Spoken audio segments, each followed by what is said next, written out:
ओम शांति। अब हमने एक नया विषय शुरू किया है, बाप दादा और प्रवृत्ति वाले। बाबा ने प्रवृत्ति वालों के बारे में क्या क्या कहा है। मुरलियों में बाबा ने जो परिवार में रहने वाले हैं उनके प्रति बाबा ने क्या कहा है, इस विषय को हमने शुरू किया है। आज उसका हम पहला विषय ले रहे हैं, फर्श से अर्श पर जाने की युक्तियां। फर्श कहते हैं इस धरती को और अर्श कहते हैं आसमान को। अर्श कहते हैं परम धाम को। फर्श से अर्श पर जाने की युक्तियां। फर्श से मतलब इस मिट्टी की दुनिया से अर्श परम धाम जाने की युक्तियां।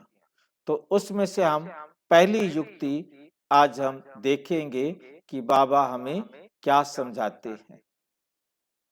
ये बाबा ने 17 जनवरी 1969 को समझाई थी। शरीर कब छोड़ा था? नहीं, 17 नवंबर है ये। शरीर छोड़ा था 18 जनवरी 1969 को, और उसके बाद मधुबन में भट्टियां शुरू हुई तो भाई बहन आते थे, तो बाबा उन भट्टियों में आकर भट्टियां कराते थे। बाबा हर भट्टी में कम से कम 2 बार और ज्यादा बार तो गिनती नहीं कर सकते, 3 बार 4 बार भी आ जाते थे। तो पहले भट्टी 8 दिन की होती थी, 8 दिन वहां रहना होता था, और उसमें बाबा 2 बार तो कम से कम और नहीं तो ज्यादा भी आकर बच्चों से मिलते थे। तो यहाँ भट्टी में किस लिए आए हो? बाबा पूछ रहे हैं, आप यहाँ भट्टी में किस लिए आए हो? देह में रहते प्रवृत्ति मार्ग के लिए है ना। हाँ, परिवार में रहने वाले, हम सभी परिवार में रहने वाले हैं। मतलब उन पर जो प्रवृत्ति वालों की भट्टियां हुई, उनमें बाबा ने आकर क्या क्या कहा, उसको मैं ये जो ना इस ग्रुप में लिया है, तो वो शुरू किया है। तो उसको आपके साथ हम चर्चा कर रहे हैं, रिकॉर्ड कर रहे हैं। तो हम भी उसका फायदा उठाएंगे और आप भी उसका फायदा उठाएंगे। यहाँ भट्टी में किस लिए आए हो? देह रहते विदेही हो रहने के लिए। देह रहते विदेही हो रहने के अभ्यास के लिए। जब से यहाँ पांव रखते हो, मधुबन में आते हो और पांव रखते हो, तब से ही ये स्थिति होनी चाहिए। तब से क्या होनी चाहिए? ये स्थिति होनी चाहिए। जो लक्ष्य रखा जाता है उसको पूर्ण करने के लिए अभ्यास और अटेंशन, अभ्यास भी करना है और अटेंशन भी चाहिए। बाप दादा हर एक को नई बात के लिए ही बुलाते हैं। अधर कुमारों को विशेष इसलिए बुलाया है, पहले तो अपना जो ग्रस्त व्यवहार बनाया उसमें जो उल्टी सीढ़ी चढ़ी है। उल्टी सीढ़ी कौन जानता है? उल्टी सीढ़ी कोई जानता है कि उल्टी सीढ़ी चढ़े हम सब जिन्होंने शादी की है? शादी करना माना विकारी बनना, यह है उल्टी सीढ़ी चढ़ना। अब उस उल्टी सीढ़ी से नीचे उतरने के लिए बुलाया है। अब तुम जो शादी कर रखी थी ना, वो जो है ना कैंसल करो, इसलिए भट्टी में बुलाया है। और उल्टी सीढ़ी चढ़ी है तो उल्टी सीढ़ी से उतार कर फिर किस में चढ़ाना है? किस में चढ़ाएंगे? पवित्र बनना है, ठीक नहीं? पवित्रता की सीढ़ी पर चढ़ना है। उसको बाबा ने आगे स्पष्ट किया, अर्श से फर्श पर और फिर फर्श से अर्श पर। इसका मतलब समझ में आया? हम आत्माएं पवित्र थी, परम धाम से इस पृथ्वी पर आए, अब हमें पवित्र बन के अर्श पर जाना है। उल्टी सीढ़ी कुछ ना कुछ जो ज्ञान रहता है, उस ज्ञान से अज्ञानी बनाने के लिए और जो सत्य ज्ञान है उनकी पहचान देकर ज्ञान स्वरूप बनाने के लिए बुलाया है। पहले उतारना है, फिर चढ़ाना है। जब तक पूरे उतरे नहीं, मतलब अपने गृहस्थ आश्रम को, गृहस्थी पने को, गृहस्थी बोलते हैं गिरी हुई हस्ती, और गृहस्थ आश्रम स्वर्ग होता है, गृहस्थ आश्रम। जब तक पवित्र थे तो अपने आप को कहते थे हमारा गृहस्थ आश्रम है, और अब जब पतित बन गए हैं तो अपने आप को कहते हैं गिरी हुई हस्ती, गृहस्थी। जब तक पूरे उतरे नहीं है तो चढ़ भी नहीं सकते। वे कोई पवित्र बने ही ना, विकारों को छोड़े ही ना, तो पवित्र बनेगा कैसे? सभी बातों में अपने को उतारने के लिए तैयार हो। कितनी बड़ी सीढ़ी से उतरना है, कितनी बड़ी सीढ़ी से उतरना है। उल्टी सीढ़ी कितनी लंबी है, अभी तक जो पुरुषार्थ किया है उसमें समझते हो कि पूरे ही सीढ़ी उतरे हैं, कि कुछ अभी तक उतर रहे हो। पूरी जब उतर जाएंगे तो फिर चढ़ने में देरी नहीं लगेगी। लेकिन उतरते उतरते कहां ना कहां ठहर जाते हो। तो अब समझा किस लक्ष्य से बुलाया है। 63 जन्मों में जो कुछ उल्टी सीढ़ी चढ़े हो वे पूरी ही उतरनी पड़े। फिर चढ़ना भी है तो उतरना भी है। सहज है वह चढ़ना, सहज है उतरना, सहज है वह उतरना भी मुश्किल है। बाबा कितनी लाइन क्लियर, कितना हमारे दिमाग को ठोक करके बात कर रहे हैं। उतरना सहज है वह उतरना भी मुश्किल है। अभी आप जो पुरुषार्थ कर रहे हो वे उतर कर चढ़ने का कर रहे हो, कि सिर्फ चढ़ने का कर रहे हो, उतरना नहीं है। कुछ मिटा रहे हो और कुछ बना रहे हो, दोनों काम चलता है ना। वाले सेंटेंस का उतरना चढ़ना नहीं समझ सके, फिर से उसका कोई एक्सप्लेन कीजिए ना। कोई बात नहीं। क्या है कि बाबा ये कह रहे हैं उतरना माना जब हम शादी कर ली, विकारी बन गए, अब हम विकारी जो जितना ऊपर चढ़ गए विकारों में, वहां से उतरे ना, तब तो पवित्रता वाली सीढ़ी पर चढ़ेंगे ना। यदि हम उतरे नहीं, सोचे कि हम चढ़ रहे हैं, कैसे हो सकता है? एक सीढ़ी नर्क की, एक सीढ़ी स्वर्ग की। स्वर्ग की सीढ़ी पर हम नर्क की सीढ़ी पर चढ़ गए थे, अब पहले हम नर्क की सीढ़ी से उतरे तब तो स्वर्ग की सीढ़ी पर चढ़े। हम विकारों को छोड़े नहीं और हम कहें हम तो स्वर्ग में जाने के लायक बन रहे हैं, हम पवित्र बनते जा रहे हैं, हम आगे बढ़ रहे हैं। कैसे आगे बढ़ेंगे?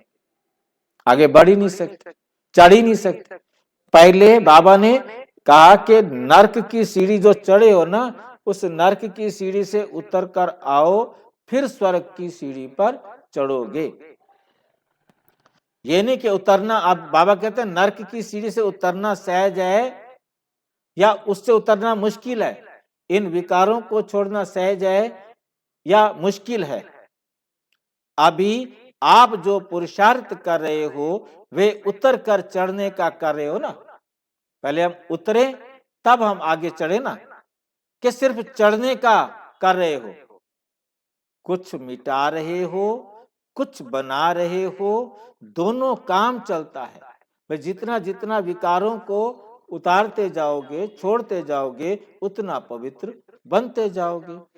आपको मालूम है लास्ट पौड़ी लास्ट सीढ़ी कौन सी उतरनी है? विकारों को, एक एक विकार को छोड़ते हुए लास्ट सीढ़ी है, बाबा कहते देह अभिमान की, देह भान की, देह अभिमान नहीं, देह भान। लास्ट सीढ़ी है देह भान की। तो देह भान की सीढ़ी में हमको क्या करना है? उतरना है, लास्ट सीढ़ी।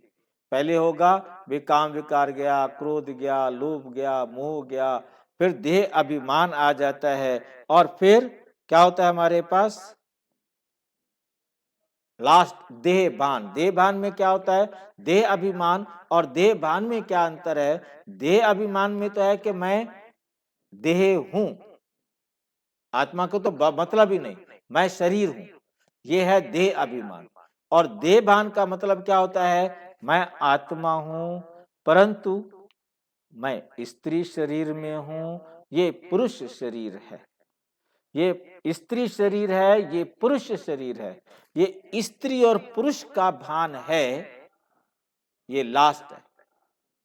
जब ये खत्म होता है तब आता है कि मैं आत्मा हूं, ये भी आत्मा है। ड्रेस की तरफ कोई ध्यान ही नहीं जाए, ये लास्ट सीढ़ी है। बाबा कहते जो आपने नरक की सीढ़ी उतरनी है, सारे विकारों के बाद, देह अभिमान के बाद लास्ट सीढ़ी है देह भान। हमें फिर ये भी ना आए कि ये स्त्री है, ये पुरुष है, छोड़ देना है। जैसे कोई शरीर के वस्त्र उतारते हो तो कितना सहज उतारते हो, वैसे ही ये शरीर रूपी वस्त्र भी सहज उतार सको और सहज ही समय पर धारण कर सको। सबको ये अभ्यास पूर्ण रीति से सीखना है। लेकिन कोई कोई को ये देह अभिमान क्यों नहीं टूटता? कोई कोई को ये देह अभिमान क्यों नहीं टूटता है? ये देह का चोला क्यों सहज नहीं उतरता है? जिसका वस्त्र तंग टाइट होता है तो उतार नहीं सकते। भी टाइट कपड़े पहने होंगे तो उनको उतारने में बड़ी कठिनाई तो होगी, मेहनत होगी। ये भी ऐसे है, कोई न कोई संस्कारों में अगर ये देह का वस्त्र चिपका हुआ है, अर्थात तंग टाइट है, तब उतारना नहीं है। नहीं तो उतारना चढ़ाना, ये देह रूपी वस्त्र छोड़ना और नया धारण करना बहुत सहज है। जैसे कि स्थूल वस्त्र उतारना और पहनना सहज है। स्थूल वस्त्र उतारना और पहनना सहज होता है। तो यही देखना है कि ये देह रूपी वस्त्र किस संस्कार से लटका हुआ है। जब सभी संस्कारों से न्यारा हो जाएंगे तो फिर अवस्था भी न्यारी हो जाएगी। इसलिए बाप दादा भी कई बार समझाते हैं कि सभी बातों में इजी रहो। जब खुद सभी में इजी रहेंगे तो सभी कार्य भी इजी होंगे। अपने को टाइट करने से कार्य में भी टाइटनेस आ जाती है। अपने को टाइट करने से कार्य में भी टाइटनेस आ जाती है। वैसे तो जो इतने समय से पुरुषार्थ में चलने वाले हैं, उन्हों को अब बहुत ही कर्तव्य में न्यारापन आना चाहिए। अभी इस भट्टी में जो भी टाइटनेस है, और वे भी जो कुछ उल्टी सीढ़ी की पौड़ियां रही हुई हैं, जो उतरने वाली सीढ़ी है ना, जो सीढ़ियां अभी रही हुई हैं, जितने विकारों को, बुराइयों को, अवगुणों को अभी नहीं छोड़ सके हो, वो उतरना भी है, फिर लिफ्ट में चढ़ना भी है। लेकिन लिफ्ट में बैठने के लिए क्या करना पड़ेगा? लिफ्ट में कौन बैठ सकेंगे? बाप के लिए सारी दुनिया में लायक बच्चे ही श्रेष्ठ सौगात है। तो लिफ्ट में चढ़ने के लिए बाप की गिफ्ट बनना और फिर जो कुछ है वे भी गिफ्ट में देना पड़ेगा। गिफ्ट देनी भी पड़ेगी और बाप की गिफ्ट बनना भी पड़ेगा, तब लिफ्ट में बैठ सकेंगे। अब गिफ्ट देनी है और गिफ्ट बनना है। बाबा को गिफ्ट देनी भी है और बाबा का गिफ्ट बनना भी है। तो बाबा को गिफ्ट क्या देनी है? एक्सप्लेन करिए वही हाँ, ना। वे भी गिफ्ट में देना। बाबा कहते अपने अंदर जब दिव्य गुणों को धारण करेंगे, ठीक है नी, तो वो गिफ्ट देनी भी पड़ेगी और बाप की गिफ्ट बनना भी पड़ेगा। बाप ताकि आपको अनेक आत्माओं के सामने मॉडल रूप में रख सके, तो बाप की गिफ्ट बन जाएंगे, तब लिफ्ट में बैठ सकेंगे। तब आप लिफ्ट में बैठ सकेंगे पवित्रता की, स्वर्ग की, तब लिफ्ट में बैठ सकेंगे। समझा? अभी देखना है दोनों काम किए हैं, गिफ्ट भी दी है और गिफ्ट बने भी हैं। गिफ्ट देना मतलब हमें अपने आप को पवित्र बना देना, और जब हम पवित्र बनेंगे तो फिर हम बाबा की गिफ्ट बन जाएंगे। गिफ्ट को बहुत संभाला जाता है। फिर बाबा कहते हैं जो गिफ्ट बन जाते हैं उसको गिफ्ट को संभाला जाता है। क्या किया जाता है? गिफ्ट को शो केस में सजा कर रखते हैं, फिर सबको बताते हैं ये है, देखो ऐसा, ये जैसी जैसी गिफ्ट वैसी वैसी शोकेस में आगे आगे रखते हैं। आप सभी भी अपने आप को ऐसी गिफ्ट बनाओ जो लिफ्ट भी मिल जाए और इस सृष्टि के शोकेस में सबसे आगे आ जाओ। तो शोकेस में सबसे आगे रहने के लिए अदर कुमारों को दो विशेष बातों का ध्यान में रखना पड़ेगा। शोकेस में जो चीज रखी जाती है उसमें क्या विशेषता होती है? अट्रैक्टिव। एक तो अपने को अट्रैक्टिव बनाना पड़ेगा और दूसरा एक्टिव। ये दोनों विशेषताएं खास अदर कुमारों को अपने में भरनी है। ये दोनों गुण आ जाएंगे तो फिर और कुछ रहेगा नहीं। कहाँ कहाँ एक्टिव बनने में कमी देखने में आती है, तो इस भट्ठी से विशेष कौन सी छाप लगाकर जाएंगे? ये यही दो शब्द सुनाया, अट्रैक्टिव और एक्टिव। एक तो आप आकर्षक बनो और एक एक्टिव चुस्त बनो। अगर ये छाप लगाकर जाएंगे तो आपकी एक्टिविटी भी बदल जाएगी, बदली होगी, और जितनी जितनी ये छाप या ठप्पा पक्का लगाकर जाएंगे उतनी एक्टिविटी भी पक्की और बदली हुई देखने में आएगी।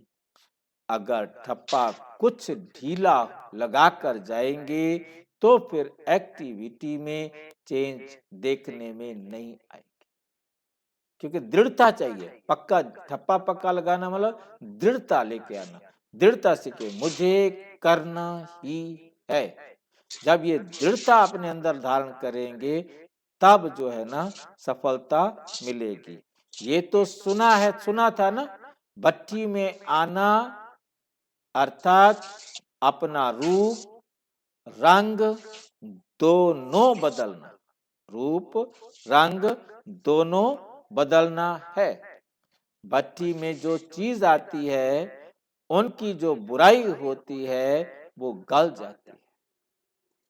जो असली रूप है, असली जो कर्तव्य है वो यहाँ से लेकर के जाना है। वे कौन सा रूप है, क्या बदलेंगे? अभी रंग बदलते रहते हैं, फिर एक ही रंग पक्का चढ़ जाएगा, फिर एक ही रंग पक्का चढ़ जाएगा, जिसके ऊपर और कोई रंग चढ़ नहीं सकता, जिस रंग को कोई मिटा नहीं सकता और ना मिट सके और ना कोई रंग चढ़ सके। सभी बातों में एक्टिव होना है, सभी बातों में, जैसे समय, जैसी सर्विस, उसमें एवर रेडी। कोई भी कार्य आता है तो एक्टिव जो होता है उस कार्य को शीघ्र ही समझकर और सफलता को प्राप्त कर लेता है। जो एक्टिव नहीं होते वे पहले तो कार्य को सोचते रहते हैं, सोचते सोचते समय भी गवाएंगे, सफलता भी नहीं होगी। एक्टिव अर्थात एवर रेडी, और वे हर समय हर कार्य को परख भी लेगा, उसमें जुट भी जाएगा और सफलता भी पा लेगा। तीनों बातें उसमें होगी। वो जिसमें भारीपन होता है उनको एक्टिव नहीं कहा जाता। पुरुषार्थ में भारी, अपने संस्कारों में भारी, उनको एक्टिव नहीं कहा जाएगा। एक्टिव जो होगा वह एवर रेडी और इजी होगा। खुद इजी बनने से सब कार्य भी इजी, पुरुषार्थ भी इजी हो जाता है। खुद इजी नहीं बनते तो पुरुषार्थ और सर्विस दोनों इजी नहीं होती। मुश्किलातों का सामना करना पड़ता है, सर्विस मुश्किल नहीं, लेकिन अपने संस्कार, अपनी कमजोरियां मुश्किल के रूप में देखने में आती है। पुरुषार्थ भी अविकार, अधम अपनी कमजोरियां मुश्किल बना देती है। क्या होता है हमारे पास? पुरुषार्थ भी विकार का सामना करना पड़ता है ना, विकारों का सामना करना पड़ता है, इसमें पुरुषार्थ है। सर्विस मुश्किल नहीं, लेकिन अपने संस्कार में जाता है। खुद इजी नहीं बनते तो पुरुषार्थ और सर्विस दोनों इजी नहीं होती। इस लाइन मुश्किलातों, को फिर से समझाए भाई हाँ सर। देखो, ठीक है, तो क्या होता है हमारे पास? अपने संस्कारों में भारी, मतलब जो पिछले देह भान वाले संस्कार हैं, देह अभिमान वाले, वो हमारे भारी होते हैं।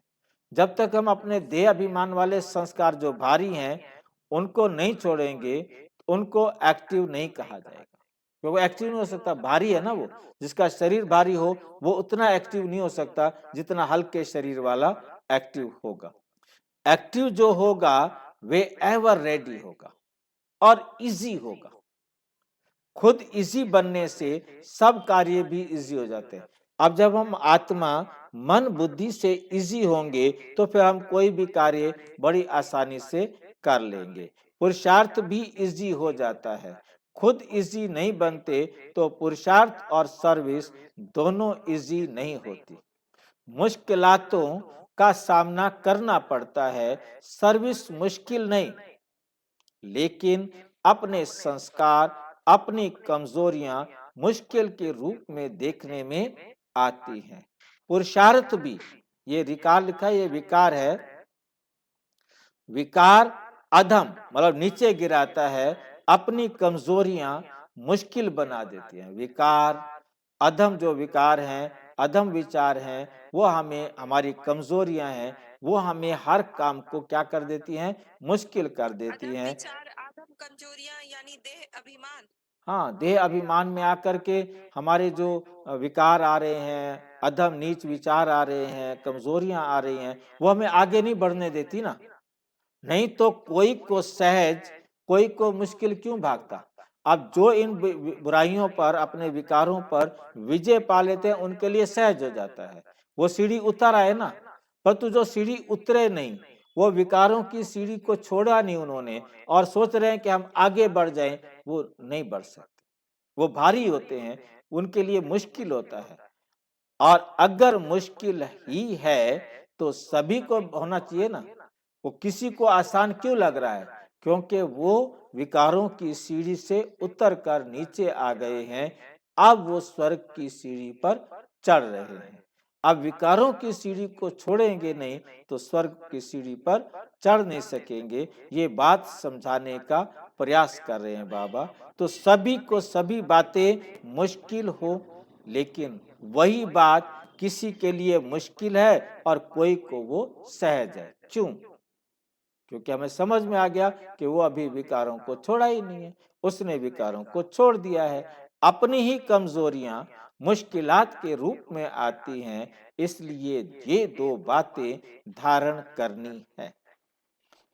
कौन सी दो बातें हैं? अट्रैक्टिव और दूसरी है एक्टिव। अट्रैक्टिव भी तब बन सकेंगे जब पहले अपने में विशेषताएं होंगी। जब आपके अंदर कोई विशेषताएं आएंगी तब दूसरों को आकर्षित कर सकेंगे। आकर्षित बनने के लिए हर्षित भी रहना पड़ेगा।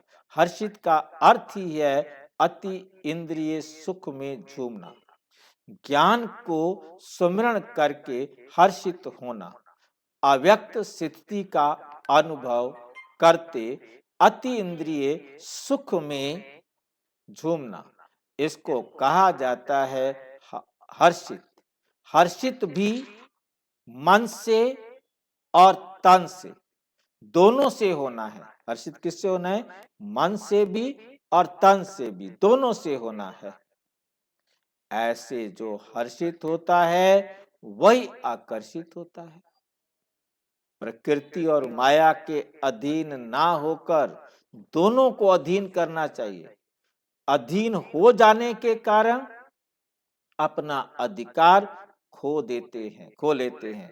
तो अधीन नहीं होना, अधीन करना है, तब अपना अधिकार प्राप्त करेंगे। और जितना अधिकार प्राप्त करेंगे उतना प्रकृति और लोगों द्वारा सत्कार होगा।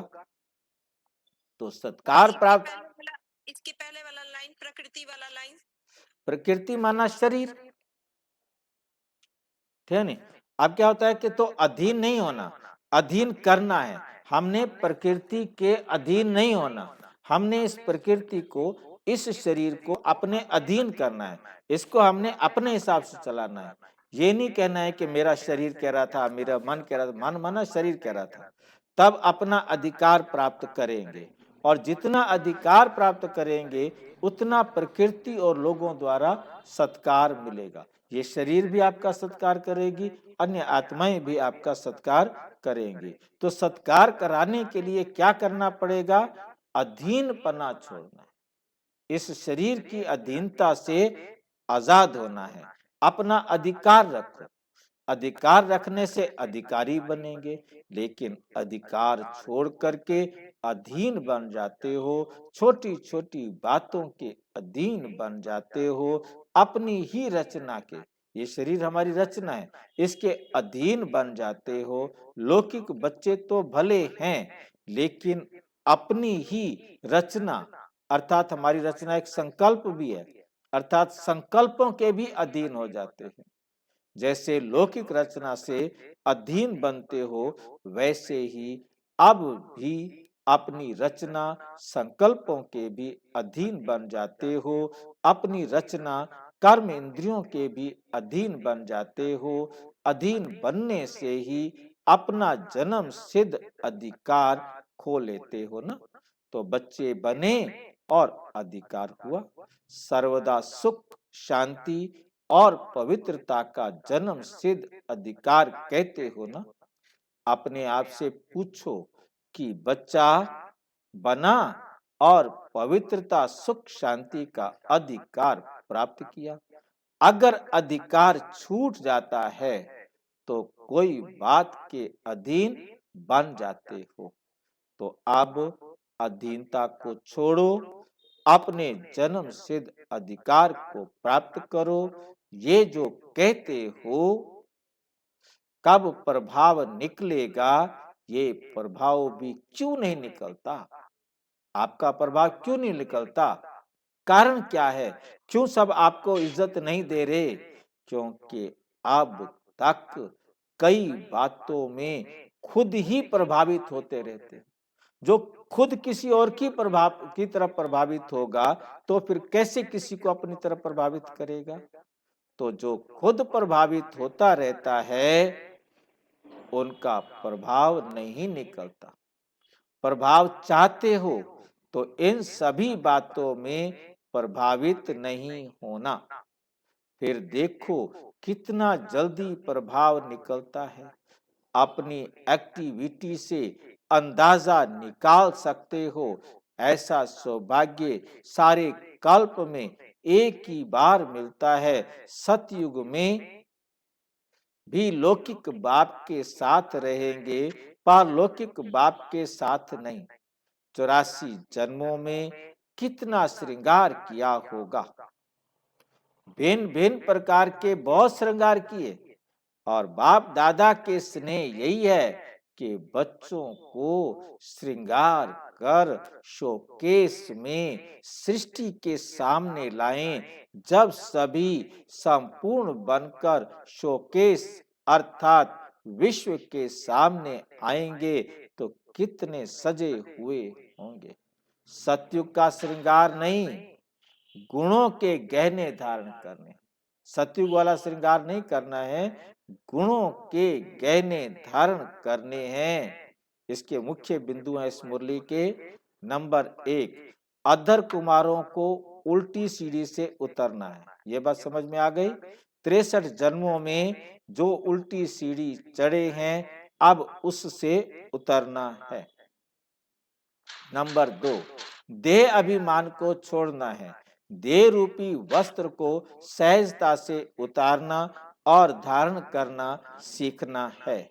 नंबर 3, एक्टिव बनना है। क्या बनना है? एक्टिव बनना है। ये दो विशेषताएं खास अधर कुमारों को अपने में भरनी है। हर्षित रहना है, ज्ञान को स्मरण करके हर्षित होना, अव्यक्त स्थिति का अनुभव करते अति इंद्रिय सुख में झूमना है। अति इंद्रिय सुख में झूमना है।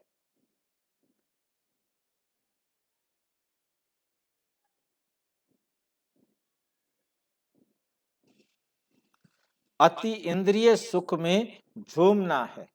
प्रकृति माया को अधीन करना है। अधीन हो जाने के कारण अधिकार खो लेते हैं। अधीनता को छोड़कर अपना जन्म सिद्ध अधिकार प्राप्त करना है। बच्चे बने और अधिकार हुआ। सर्वदा सुख शांति और पवित्रता का जन्म सिद्ध अधिकार। नंबर 7, खुद प्रभावित नहीं होना। प्रभाव चाहते हो तो इन सभी बातों में प्रभावित नहीं होना। 8 है, गुणों के गहने धारण करना है। सतयुग का श्रृंगार नहीं, गुणों के गहने धारण करने हैं। और विस्तार से जानना है तो प्रजापिता ब्रह्मा कुमारी। 8 नंबर का फिर से बोलिए तो। 8 नंबर गुणों के गहने धारण करने ना। हमने दिव्य गुणों के गहने, धैर्यता, मधुरता, नम्रता, सहनशीलता, ठीक है, सत्यता। 7 नंबर और 6 नंबर फिर से। 7 नंबर है खुद प्रभावित नहीं होना। हम प्रभावित होंगे तो और हमारी तरफ प्रभावित नहीं हो सकते। 6 नंबर में है कि अधीनता को छोड़कर अपना जन्म सिद्ध अधिकार प्राप्त करना है। हम अधीन नहीं बनने, शरीर के अधीन नहीं बनना, हमने शरीर का अधिकारी बनना है। बच्चे बने और अधिकार हुआ। सर्वदा सुख शांति और पवित्रता का जन्म सिद्ध अधिकार हमें लेना है। इस प्रकार से और विस्तार से जानने के लिए प्रजापिता ब्रह्मा कुमारी ईश्वरीय विश्वविद्यालय के किसी भी सेवा केंद्र पर संपर्क करें। और यदि कोई प्रश्न है तो 9213106986 पर केवल टेलीग्राम करें। 9650692270 पर केवल व्हाट्सएप करें। फोन नहीं। ओम शांति।